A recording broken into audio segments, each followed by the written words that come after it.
mengalir. Apa mandi menurut bahasa? Dihafalkan. Yang asli ilmu itu cuma hafal itu aja. Kamu mondok nyampe 10 tahun, orang hafal. Ditanya mandi menurut bahasa apa, kamu nggak ngerti. Ya mubadir 10 tahunnya. Dengerin. Apa mandi menurut bahasa? Mengalir. Wasyar'an dan menurut syara' sayalanul ma'i ala jami'il badan biniyatin maksusah. Mengalirnya air, mengalirkan air ala jami'il badani pada seluruh badan biniyatin dengan niat maksusatin yang tertentu. Mandi menurut syara' mengalirkan air pada seluruh badan dengan niat yang tertentu. Kamu cara menterjemahnya apa adanya ini aja. Menurut ini, jangan menurut orang lain. Menurut orang lain beda-beda pemikiran. Ya enggak? Hah? Ada orang naik keledai sama ayahnya. Ayahnya bilang, nak kamu naik dulu nak, nanti gantian. Apa komentar orang lain? Orang tua enggak punya kasih sayang. Salah. Anak enggak punya akhlak. Ngeting-ting di atas keledai. Kasihan itu bapakmu. Bapakmu kamu suruh untuk jalan. Hah? Apa kata ayahnya? Nak, dengarkah kau? Dengar ayah. Udah, kamu turun, saya saja. Biar enggak ada orang yang ngomel. Naik. Setelah naik apa yang terjadi? Orang komentar lagi, ini ayah enggak punya akhlak. Anaknya disuruh jalan kaki. Bapaknya ngeting-ring, coba. Paham? Wahai anakku, apakah engkau dengar? Dengar ya. Udah sekarang daripada kamu yang naik ya orang komentar jelek, saya yang naik ya komentar jelek, udah kita jalan berdua aja. Jalan semua, ya enggak? Apa yang terjadi? Kelewatan orang bilang, oh, goblok kabeh. Lah keledainya ditumpahi lah malah genah. Jadi sing kesel keledai tok, sing wong loro enggak lelah. Orang dinaikin. Dengarkah kamu? Dengar ya. Udah ayo naik semua. Biar enggak diomelin orang lain. Setelah naik semua apa yang terjadi? Ketemu orang bilang, oh orang enggak punya utek. Keledai kurus gitu kok ditumpahin dua orang lemu-lemu. Paham? Pokoknya kalau kamu ngaji ngurusin orang lain enggak jadi. Ngaji menurut kita sendiri. Jangan ngurusin orang lain. Yang penting kamu sungguh-sungguh. Nanti berhasil kamu. Arba'in saya ini keramat. Gimana enggak keramat? Biar tuku mobil ini pengen beli lagi ya. Semoga mobil Al-Mubarak jumlahnya sama dengan jumlahnya santri. Saya bernadar, apabila jumlahnya mobil Al-Mubarak sama dengan jumlahnya santri, maka setiap santri boyong tak bawain mobil sekalian BPKB-nya, sekalian STNK-nya. Nadar. Mungkin terjadi enggak? Mungkin. Oh, saya tadi jalan-jalan ke Semarang aja dapat 2,6 miliar. 2,6 miliar.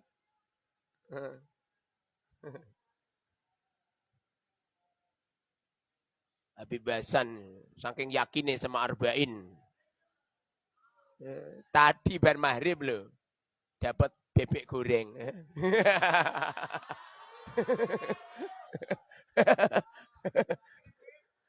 Habibin namangan enak, gak ingat temen pokoknya.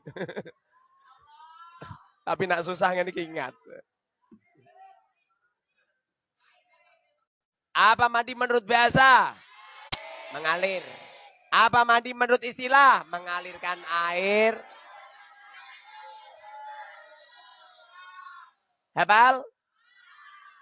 Nah gitu. Jadi kitab ini dalam rangka untuk menembuskan fikih. Matan fikih terbaik itu Yaqutun Nafis. Jangan kamu lihat kitabnya kecil. Jangan dilihat kecil. Seperti Arba'in kelihatannya kecil. Jangan dilihat kecil. Kecil barangnya, gede kasih yate. Apa kuwi? Ini kelihatannya kecil.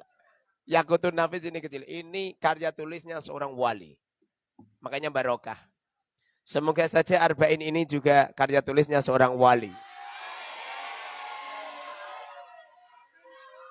Minimal wali santri. Minimal. Coba lihat.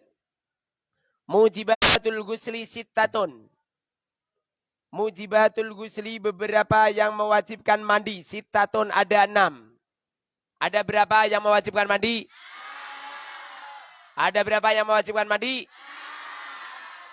Al-awwalu ilajul hasafati. Al-awwalu yang pertama ilajul hasafati, memasukkan hasafah.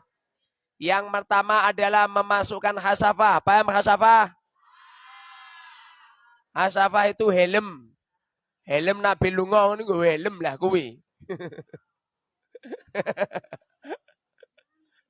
Aja benter-benter mbak nandungu.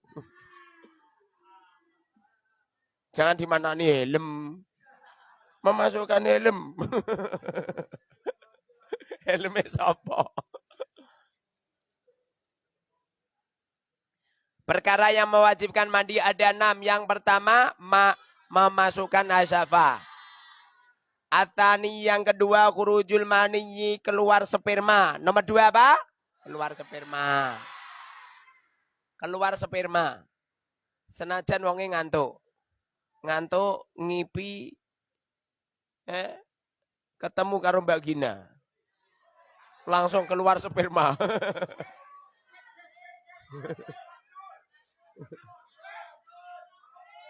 Ini mewajibkan mandi. Jadi kalau ilajul hasafah, memasukkan hasafah, itu orang jima. Orang jima walaupun tidak keluar sperma tetap wajib mandi. Jimanya syaratnya helme mlebu. Senajan helme dibabut keri ning jero. Masa Ustaz lu kok masa? Dunia ini serba mungkin. Percaya enggak? Walaupun kalau ning jero, itu enggak tetap wajib mandi. Jadi ada orang bersenggama, walaupun tidak keluar sperma, tetap wajib mandi. Begitu juga ada orang belum sempat bersenggama, lagi ngeti barangnya wong wedok langsung cerot, ora sida, tetap wajib mandi. Wis mentu, salahe wis mentu. Atalisu al-haidu, yang ketiga adalah haid. Haid itu vagina perempuan mengeluarkan darah. Pokoknya kalau mengeluarkan darah berarti ya haid. Apapun darahnya. Walaupun ada perempuan naik sepeda ontel, selesai naik sepeda ontel keluar darahnya. Karena vaginanya tergesek-gesek sama apa itu namanya? Tempat dudukan ini. Tetap. Atau ada perempuan main poli, kemudian barangnya kecemet poli. Plek, langsung keluar darah. Tetap kalau 24 jam namanya darah haid.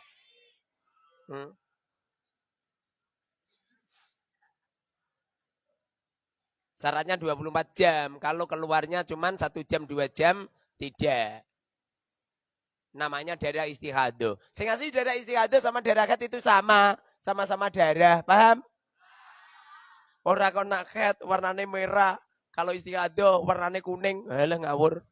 Sama-sama merah. Cuman bedanya kalau istihadah keluarnya kurang dari 24 jam atau keblabasen. Haid nyampe 30 dina. Kalau menurut orang Wahabi, kalau keluar namanya haid, enggak keluar ya tidak haid gitu. Kalau keluar namanya haid ya kasihan. Nanti kalau ada perempuan keluar terus sampai 30 hari, berarti sing lanang ra kena ngumpuli. Yang lelaki enggak boleh ngumpuli suaminya. Kasihan suaminya. Hah? Lihat terus Gusti Allah menciptakan barangnya untuk apa? Makanya apa? Ada batasnya. Kalau lebih dari 15 hari berarti sudah tidak namanya haid, boleh dikumpuli walaupun dikumpuli kelomprot KB. Ora apa-apa. Statusnya tidak haid. Ini menurut orang NU. Tapi menurut orang Wahabi, anggir mentu terus, yo haid. Ya ada nilai min dan plusnya. Nilai min nanti kalau sudah 15 hari nggak bisa dikumpulin terus. Mereka yang mengatakan haid. Sementara yang mengatakan tidak haid boleh dikumpuli.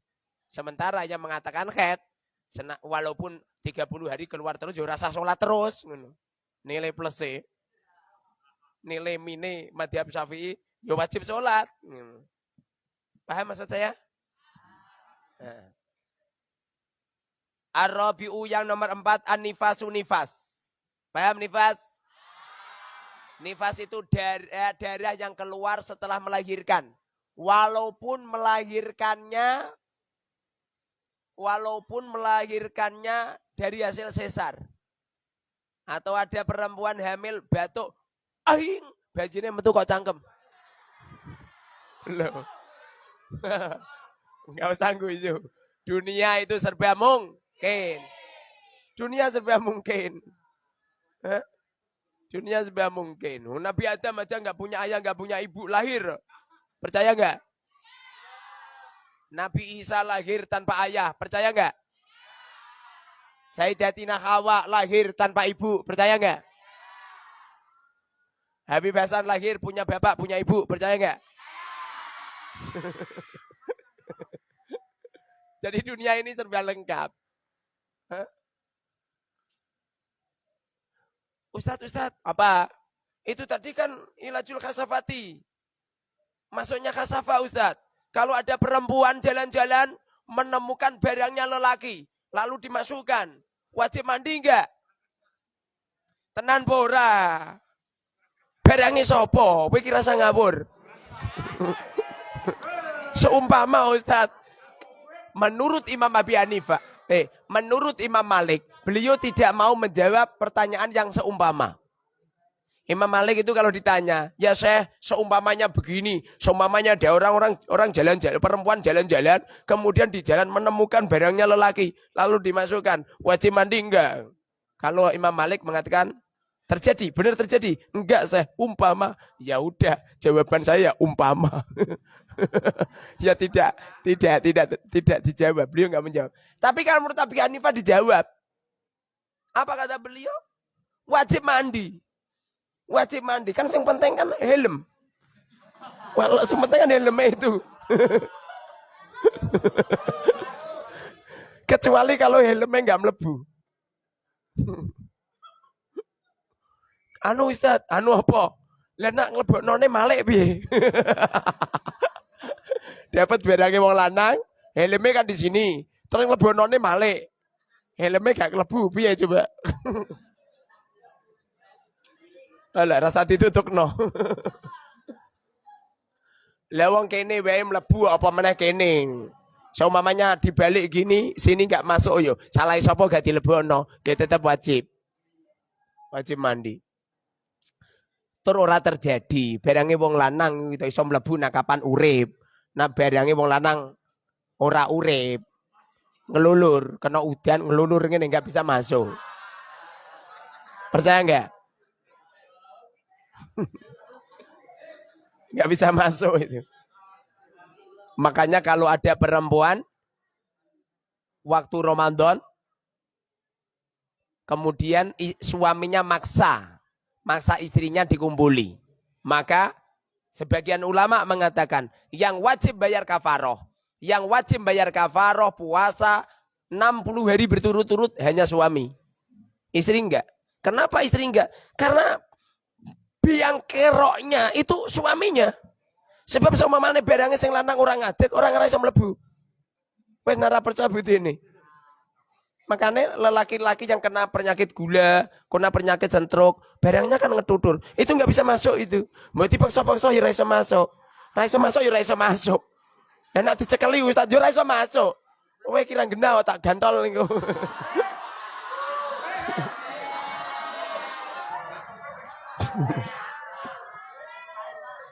Di antaranya nomor 4 adalah nifas. Nifas itu adalah darah yang dikeluarkan setelah melahirkan. Baik melahirkan lewat vaginanya atau melahirkan lewat sesar. Menurut Imam Syafi'i gak wajib. Sesar gak wajib.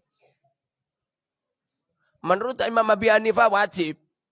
Karena mereka melahirkan di sesar, melahirkan. Itu keluarnya darah gara-gara melahirkan. Walaupun melahirkan tidak lewat vaginanya. Tetap wajib.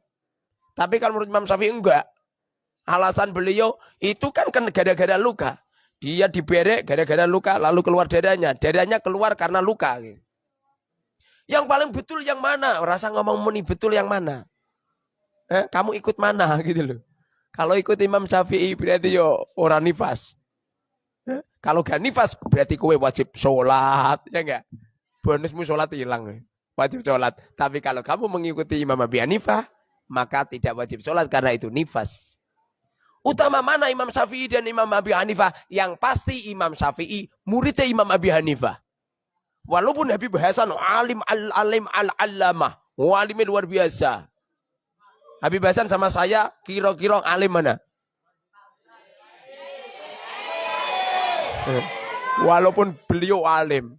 Ora ono ceritane kiai karo murid tok ngalime menang murite ono. Kenapa seperti itu? Sebab murid alim gara-gara guru.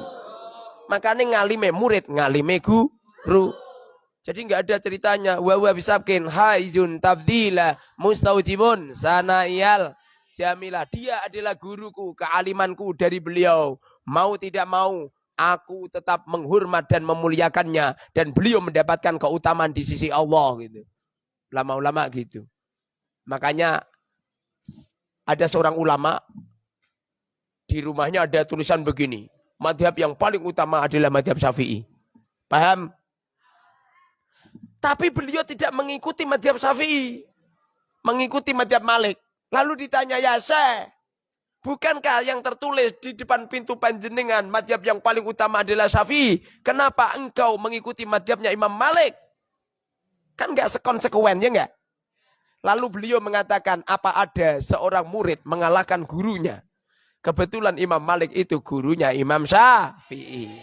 Kebetulan Imam Abi Hanifah itu murid. Imam Abi Hanifah itu gurunya Imam Syafi'i. Jadi Imam Syafi'i punya guru luar biasa. Yang satu Imam Malik, yang satu Imam Abi Hanifah. Imam Malik saklek. Kalau punya keputusan gak bisa diuculi. Kalau Imam Abi Hanifah, luar biasa. Jadi fleksibel. Imam Abi Hanifah banyak apa itu fatwa-fatwa yang umpama. Tapi kalau Imam Malik enggak mau dia. Jadi makna daripada nifas, darah yang keluar setelah melahirkan. Walaupun melahirkannya ini belum sempurna bayinya, paham? Ada mbak-mbak melahirkan anak, anaknya lagi endas-endas dok. Jadi sikil dan kakinya, sikil dan kakinya. Tangan dan kakinya belum diciptakan oleh Allah Subhanahu wa taala. Maka apa itu tetap apa namanya, Pak? Nifas. Paham? Ada mbak-mbak hamil baru 2 minggu. Jadi hamilnya ini masih berbentuk gumpalan darah. Lalu dia melahirkan. Kok melahirkan? Apa bahasa nih? Keguguran. Maka darah yang keluar setelah keguguran namanya tetap nifas. Paham? Namanya tetap nifas. Ini ilmu yang lelaki wajib tahu karena lelaki bakal punya istri. Perempuan wajib tahu karena sing duwe barang iku lek wong wedok. Paham? Lelaki wajib paham karena bakal duwe bojo. Walaupun kamu nggak punya istri, tapi kamu kan hidup di tengah-tengah komunitas banyak perempuan. Di rumahmu ada perempuan, tetangga-tetanggamu ada perempuan, itu wajib itu. Makanya kadang-kadang Allah turunkan adab. Allah turunkan adab. Di mana di saat Allah turunkan adab atau ujian, yang terkena adab dan ujian itu tidak cuman orang maksiat saja. Wong-wong taat melu kabeh. Di Demak ini dikepung banjir. Kabeh kena kabeh. Tidak hanya rumah-rumah orang-orang ahli maksiat, tapi orang-orang ahli taat, kiai-kiai, pondok-pondok pesantren kelem kabeh. Bahkan ini tadi saya keluar tuh, sungai itu udah melebar itu. Itu sekali ambrol tuh al-mubarak, wallahu alam bisawab. Paham? Paham wallahu alam bisawab? Apa coba? Ngajinya selesai. Sana-sana hidup banjir kabeh. Kenapa seperti itu? Jawabannya cuma satu. Amar ma'ruf nahi mungkar tidak ditegakkan. Alhamdulillah di Al-Mubarak satu-satunya pondok pesantren se-Indonesia Raya yang selalu amar ma'ruf nahi mungkar sehari minimal 5 kali. Percaya nggak? Setiap selesai sholat fardu amar ma'ruf nahi mungkar. Alhamdulillah. Al-Mubarak dijauhkan oleh Allah dari malapetaka. Kok Ustaz kok keseliu? Ini memang aku dipaksa oleh Allah untuk melakukan sunnah. Sebab di antara kesunatan kita, kesunatan Kanjeng Nabi yaitu membawa tongkat. Nah, ora keseliu, ora gelem nggawa tongkat. Nah, keseliu lagi nggawa tongkat. Nggawa tongkat hukumnya sunnah. Paham? Ngene iki popone aku ora keseliu, ora ngarah nggawa tongkat. Engko dikira mbak-mbak, Ustaz wis tuwa. Setna tuwa. Paham ya? Al-khamisu al-wiladatu. Nomor 5 adalah melahirkan. Melahirkan itu mungkin melahirkan anak, mungkin melahirkan bayi keluron, mungkin melahirkan melahirkan sperma. Kalau masih sperma enggak wajib mandi. Iya, paham? Kecuali kalau spermanya sudah menjadi gumpalan wajib mandi. Tapi kalau masih berbentuk sperma, enggak wajib. Jadi begini. Tak cerita nih. Ada seorang wanita dikumpulin suaminya. Paham? Dikumpulin suami, paham toh? Kumpul ora kok tidurnya kumpul ning sisa ora. Diajak main game maksud saya. Ayo mas, kiri kanan.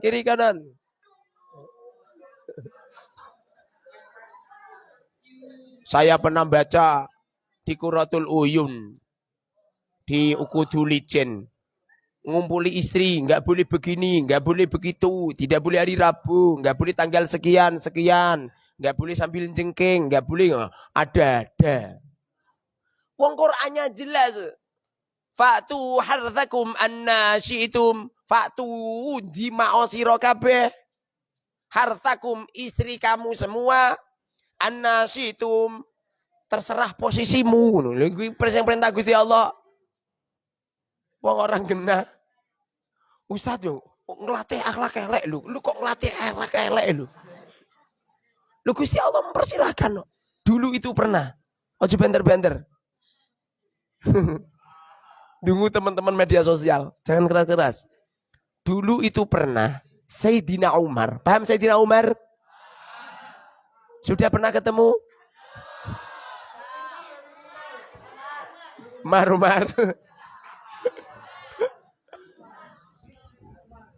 Pernah Sayyidina Umar itu datang ke tempat Rasul. Sambil membawa serbannya. Ya Rasulullah. Wayhak ya Rasul. Wayhak ya Rasul. Celaka ya Rasul. Kanjeng Nabi sempat kaget. Ada apa ini Umar? Paham? Ada apa ini Umar? Paham? Ada apa? Durung paham, wis paham. Wayhak ya Rasul. Celaka ya Rasulullah. Ada apa Umar? Ada apa ya Umar? Kemudian Sayyidina Umar mengatakan, ya Rasulullah, barusan saja saya bersenggama dengan istriku. Istriku saya suruh untuk tengkurap. Paham tengkurap? Tengkurap ngene apa ngene? Ngene. Ngene. Jadi istrinya Sayyidina Umar itu jengking. Paham jengking? Jengking itu sujud syukur. Paham? Oh jadi praktekno ya.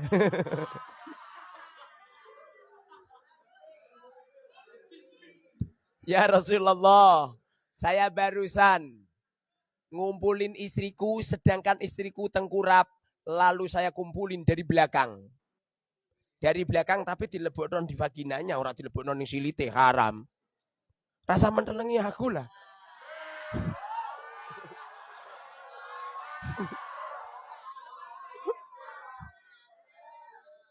Kamu rasa seudon, mesti Ustadz pernah iki, rasa ngomong ngono lah. Saya ini cerita saya tidak Umar, dengerin. Kowe ngomong ngono toh besok malah wing lakoni dhewe ya. Sayyidina Umar bilang, ya Rasulullah, wahak ya Rasul, celaka ya Rasul. Barusan saja saya ngumpulin istri saya, kami, kok istri kami? Istri saya, kalau istri kami itu istrinya rame-rame gini. Istri ke saya kumpulin istri saya tengkurap, lalu saya kumpulin, saya ada di atasnya, lalu saya masukin lewat belakangnya. Rasulullah berdiam, lama beliau berdiam. Karena Rasulullah tidak pernah berbicara kecuali mayantiku anil hawa in huwa illa wahyu yuha. Setiap pembicaraan Kanjeng Nabi lewat wahyu. Tidak kayak kowe. Ora pernah dapat wahyu ngomong saya tak golek wang cet dhisik. Menurut primbon Jawa. Santrian Mubarak wis pinter kabeh pokoke. Akhirnya ana wong nikah, Kemis Pon apa Jumat Kliwon gampang diramal. Mengke tak istikharah tentu. Buka primbon Jawa ning gokil payah. Enggak boleh ya. Setelah itu Rasulullah mendapatkan wahyu. Rasulullah mendapatkan wahyu. Tadi. Fatu hartakum. Coba buka. Ayat berapa? Ada tenan pora? Apa aku ngarang dewe? Ayo buka. Fatu hartakum, ayo. Layu mana? Bener apa enggak? Asbabun nuzulnya apa coba? Bener apa enggak kata-kata saya? Kalau salah, yuk berarti saya manusia. Karena manusia makhluk khata wa nisyan. Kalau benar Allah yang meletakkan kebenaran di dalam kalbuku. Piye cing? Al-Baqarah bahas ini coba, bahas ini. Nah, ini namanya syafaat.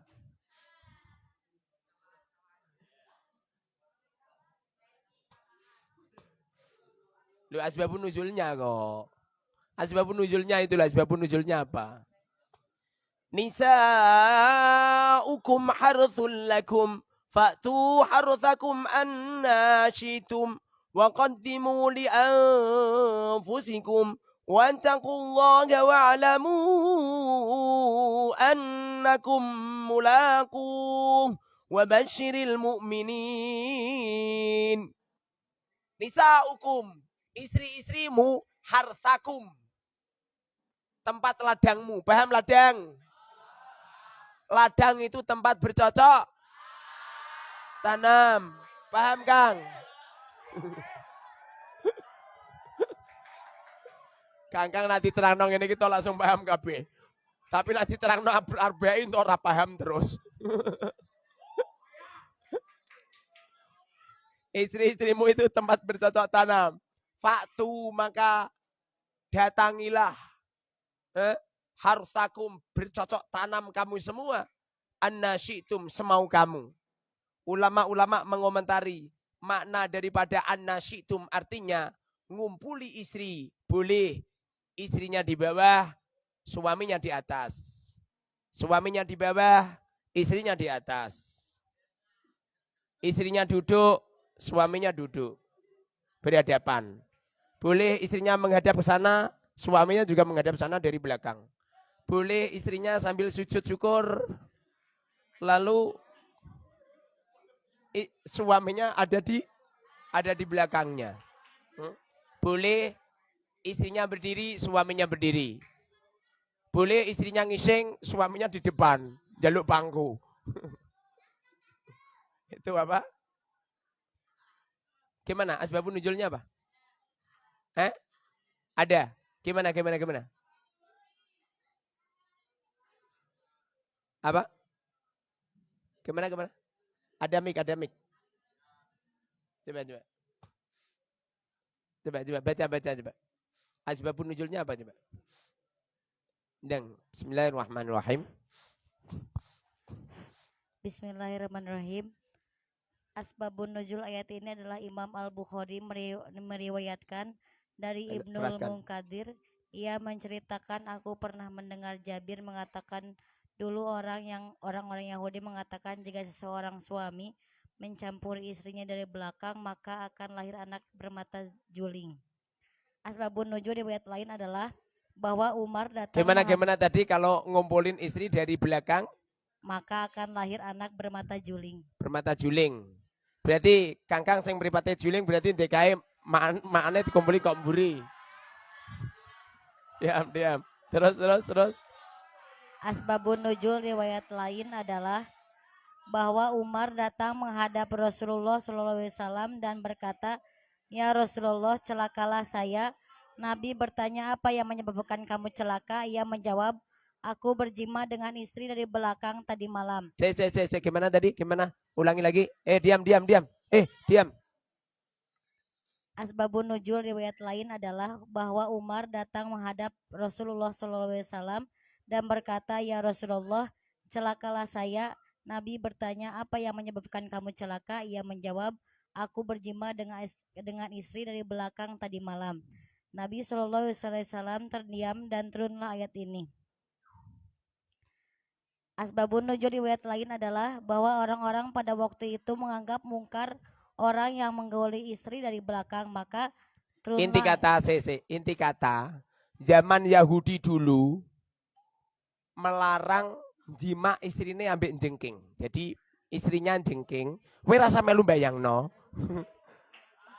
Istrinya jengking terus lelakinya jima dari belakang. Itu katanya orang Yahudi. Kalau ada orang yang jima posisi seperti itu, mengakibatkan matanya juling. Itu nggak benar ini.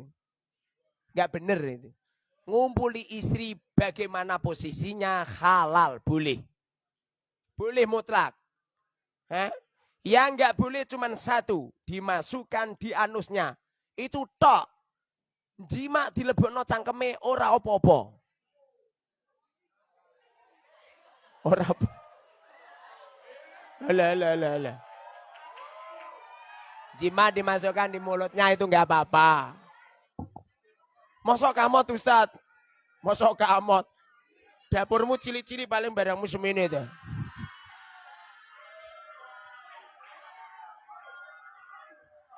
Kalau masalah, dengerin.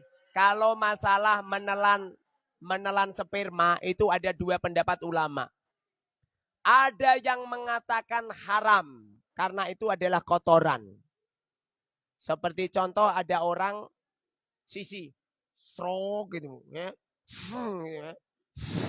Terus buatnya.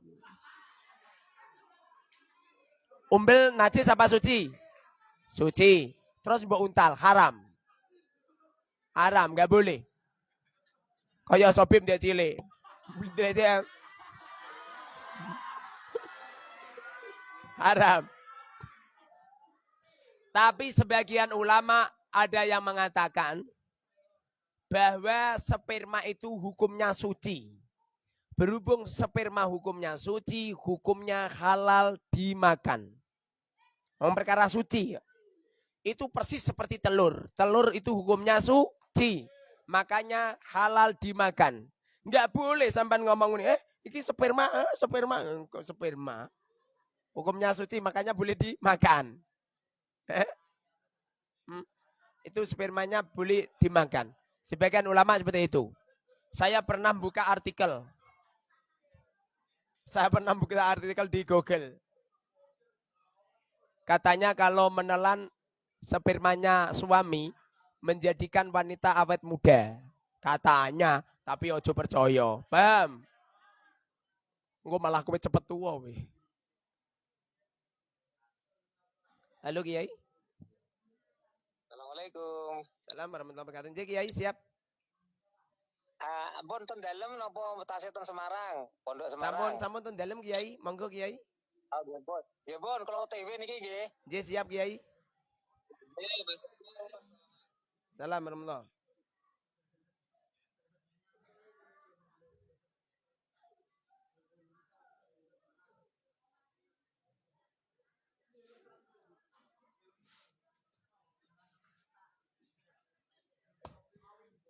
Cuma kalau menurut saya pribadi, berhubung itu ada khilaf ulama, maka sunnahnya adalah keluar dari perkhilafan. Al-khuruj minal khilaf mustahabun. Berhubung ada khilaf ulama, ojo mbok telan. Paham? Suamimu nyuruh apa? Barangnya dimasukkan di mulut, silahkan. Kamu lakukan silahkan. Kalau mereka senang. Satu, ojo mbok kletak. Paham? Ojo mbok cokot. Podol barangnya. Nomor 2, jangan ditelan spermanya. Kamu nggak usah percaya sama yang mengatakan menelan spermanya suami menjadikan awet muda. Lah engko ora wong wedok ora terus do blendingan sperma kabeh. Ada. Cuma ada yang mengatakan menelan hukumnya nggak apa-apa, alasannya itu apa? Suci. Orang sholat bawa sperma aja suci. Pernah suatu ketika Rasulullah kan nginep di rumahnya Sayyidatina Aisyah. Berhubungan badan, lalu spermanya kelomprot nenggone jubah. Di waktu beliau sholat, spermanya kelihatan. Orang itu kalau cerdas, spermanya banyak. Dia kaya kowe. Nah potonganmu lalinan itu spermamu masih sedikit bening. Torsidi. Kalau orang cerdas, spermanya keluarnya kental, banyak gitu. Itu Rasulullah itu orang cerdas. Makanya spermanya nyampe banyak. Sayyidatina Aisyah itu nyampe ngerok. Paham ngerok? Kering kan seperti telur. Itu dikerok sama Sayyidatina Aisyah.